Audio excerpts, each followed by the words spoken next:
Okay, so here's the last trade that got cut off at the end of my last video. But anyways, we're going to move on to today's video where I'm going to answer some burning questions about this popular demand zone strategy you need in your life and before you blow your account. So let's get into it.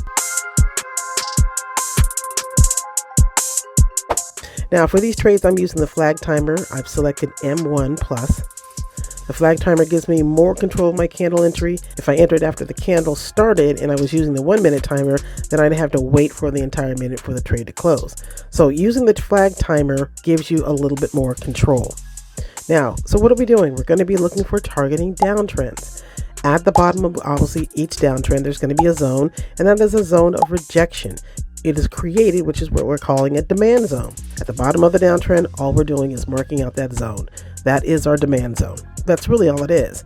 Now, if you are new, keep in mind, price is always going to create a resistance level and a support level, highs and lows, okay? Your resistance is your ceiling and support is your floor. Now, for the demand zones, we want to catch the rejection once price hits inside this zone. You're going to search through the different pairs or commodities or stocks, and you're looking for strong downtrends like this. And you're simply going to mark it out with your rectangle as I did here. And you're basically just giving yourself a little bit more of a visual when you're marking out these zones, and so you understand them. This would have been a great buy entry, but I accidentally clicked on sell. So there you go. Now look at my entry. I'm in the zone, but I'm getting in on a strong bearish continuation. And I'm using a 1 minute time frame. You can use a higher time frame if you want, but mostly I take my entries on a 1 minute time frame. So when you're on the charts, look at the overall price structure, not just the current candle movement.